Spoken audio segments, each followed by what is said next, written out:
Ah, ok, super, ça m'accorde. Contrairement à l'autre fois, tu me dis bien quand ça démarre, parce que l'autre fois, j'ai pas su si ça avait démarré ou pas. C'est la surprise. Et là, je suis heureux de te dire que ça démarre. Alors, aujourd'hui, donc bienvenue à tous. Aujourd'hui, ce qu'on va faire, c'est que on va vous parler de l'exact match domaine. L'exact match domaine, tu peux nous dire un petit peu ce que c'est, Damien, s'il te plaît? Ouais, bien sûr, c'est le fait d'avoir un nom de domaine, donc une URL qui colle pile au mot-clé, singulier ou pluriel, que vous voulez viser. Par exemple, si vous voulez viser sac à dos enfant, vous prenez le nom de domaine sac-a-do-enfant.fr. Ouais, c'est exactement ça. Et qu'est-ce que ça pourrait engendrer de bien dans le SEO, du coup? Ou de mal? Alors, comme l'URL, la présence de mots-clés dans l'URL est un critère pris en compte par Google, c'est un petit hack, une petite astuce intéressante pour d'utiliser pour bien ranker dans Google. Pas mal de monde qui disait à l'époque, effectivement, avoir un exact match domaine, c'était pas mal. Mais Ouais. surtout, aujourd'hui, il y en a certains qui disent que avoir un exact match domaine sur une longue train, ça peut effectivement avoir des points négatifs et Google pourrait prendre ça comme du spam. Ah bah c'est une bonne question, c'est la question centrale. C'était un critère qui marchait très très bien il y a encore quelques années. Depuis, ce poids c'est un peu plus faible vis-à-vis de Google depuis quelques temps. Ce qui peut être sympa, c'est d'attaquer un nom de domaine un peu plus généraliste, de type sacado.fr. Et ensuite, tu peux attaquer la requête sac à dos enfant avec soit un dossier, soit un sous-domaine de ce domaine. Ok. Ouais, donc Voilà. c'est quoi exactement ce domaine? Tu pourrais expliquer aux gens qui Un connaissent sous-domaine, pas? c'est par exemple, je sais pas, le mot webmail.creatis.fr pour se connecter à webmail ou justement client.creatis.fr pour si vous êtes un client et que vous voulez connecter à l'extranet.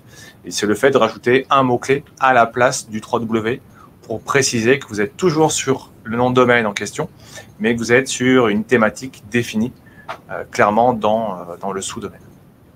D'accord. Et est-ce que tu penses que quelqu'un qui débute, tu vois, il veut lancer son site, il veut faire du SEO parce que voilà, il est intéressé. Ouais. Est-ce que tu lui conseillerais de prendre un exact match domaine ou tu lui dirais plutôt fais du branding? Alors, s'il veut faire un Là, test, c'est une question un peu vache parce qu'en vrai, il y a des points positifs dans les deux. Donc, c'est pour ça que je te pose la question. exactement. Alors, en fait, s'il veut faire un test et c'est son tout premier site, il peut faire n'importe quoi à la limite. Après, s'il veut faire toute une galaxie de sites, moi, je lui préconise d'avoir le nom de sa galaxie en domaine et puis toutes ses niches dans des sous-domaines, par exemple. Ok. Tu pourrais redonner un exemple? Une niche comme ça ou... Ouais, par exemple, si je sais que tu es peut-être un passionné des canards, tu vas attraper le nom de domaine passioncanard.fr et en sous-domaine, tu vas faire, je sais pas, foie gras.passioncanard.fr, Ouais. dessin.passioncanard.fr, etc. pour aller te positionner sur ces mots-clés de niche.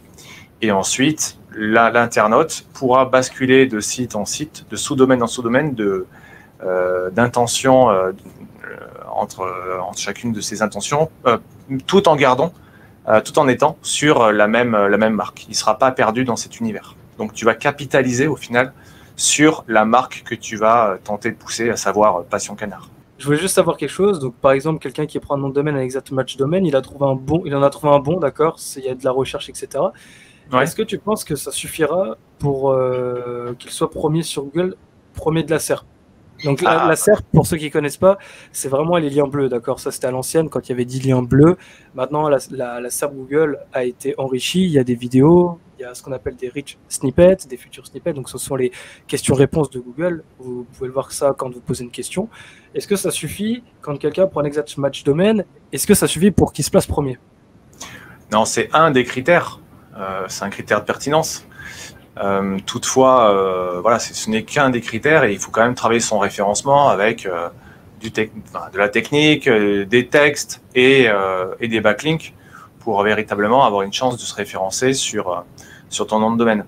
Et au-delà de ce critère de ranking, être bien référencé, c'est top, mais il faut également susciter l'envie de cliquer sur ton site. Et quand tu t'appelles quand tu as un site qui s'appelle pile, qui correspond pile à la requête, bah, c'est un gros plus pour la pertinence que si tu t'appelles zanzibar.fr. Bien sûr. Donc toi, Voilà. pour toi, en fait, c'est vraiment un point qui peut être intéressant pour quelqu'un qui justement veut vendre des produits ou se classer, avoir un bon classement, ça peut être un boost. Si on veut faire que ça, oui. Après, si derrière tu as une thématique, enfin tu as un objectif d'être un peu plus large à moyen et long terme, bah, c'est peut-être plus pertinent de capitaliser sur une marque.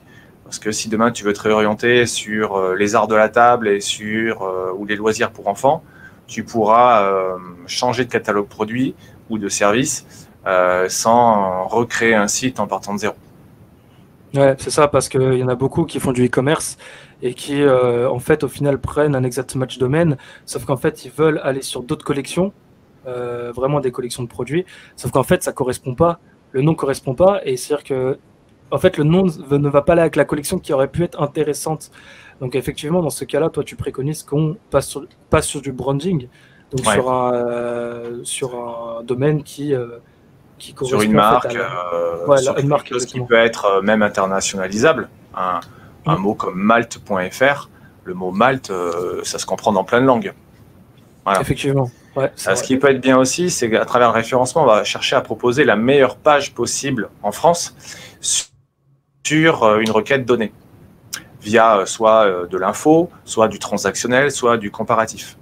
Et tu peux attaquer ton mot-clé via une page produit, par exemple, ou une page informative. Et si tu hésites entre les deux, bah, la meilleure façon de trancher, c'est de faire les deux. Donc sur ton D'accord. site corporate, avec ta marque, tu peux attaquer ta fiche produit, c'est un site e-commerce par exemple, et tu peux faire en parallèle un sous-domaine. Et dans ce sous-domaine, tu mets par exemple une ou plusieurs pages avec de l'info dedans. Donc tu peux être présent sur ta SERP, ta page de résultats de Google, avec à la fois une page commerciale et à la fois des pages informatives. Et tu viens apporter de l'info à celui qui cherche de l'info et tu viens apporter du produit e-commerce sur celui qui veut acheter parce que tu ne connais pas forcément l'intention de l'internaute quand il vient sur Google. En plus, ce qui peut être intéressant du coup, c'est que quand tu mets du contenu, tu peux avoir ta réponse sur la SERP, donc dans les recherches Google. Et donc, c'est-à-dire qu'en fait, quand la personne elle clique, elle peut arriver sur ton site. Et ça, c'est hyper important d'avoir du contenu sur son site. On parlera de ça plus tard dans une autre vidéo aussi. C'est vrai qu'il y a plein de choses à dire. Là, on est vraiment sur les noms de domaine, sur l'exact match domaine en plus. Et ouais, donc, ce qui est malin entre sur le hack que je viens de vous donner là, c'est que tu peux faire des liens entre les deux, des liens hypertextes, HTML, et ça vient renforcer la visibilité de ces deux pages. Ouais, effectivement, c'est vrai, carrément. Ouais. Faire le lien hypertexte, hyper important. Google prend vraiment ça en compte aussi. Pour toi, pour quelqu'un qui veut se lancer sur du long terme, ce sera beaucoup plus un domaine brandé. Et quelqu'un qui veut plus aller vite, être sûr de sa collection parce qu'il y a beaucoup de recherches, plus un exact match domaine. C'est ça. Voilà. Ouais, bah ça c'est clairement dit, c'est à peu près ce que je pense. Je pense que clairement, avoir un exact match domaine, ça envoie quand même à Google une bonne signification. C'est important parce que Google peut vite le comprendre. C'est vrai qu'à l'époque, c'était beaucoup plus facile. Google, il était beaucoup plus sympa parce qu'en France, il faut savoir qu'en France, on a des règles en matière. Enfin, Google a de l'avance, clairement. C'est plus si facile de s'indexer, enfin d'être premier. Et donc, c'est clair qu'à l'époque, c'était beaucoup plus facile, sauf qu'aujourd'hui, c'est un peu plus difficile. Ça suffira pas, ça peut booster votre site. En tout cas, je te remercie Damien pour ces réponses. C'est une des questions que pas mal de monde se posait. Tu viens d'y répondre. Moi, je pense carrément la même chose. Je pense que faut partir sur du branding si c'est sur long terme. Si c'est sur courte durée et que tu veux booster plus vite et que tu es sûr de ton produit, exact match domaine carrément. Je te remercie. Passe une bonne soirée. Merci toi aussi et à bientôt. Merci et à bientôt pour une prochaine vidéo. Salut. Au plaisir. Salut. Ciao. Et voilà, la vidéo vient de se terminer, j'espère qu'elle t'a plu. Évidemment, ça a été du contenu gratuit, on va pas tout dire ici.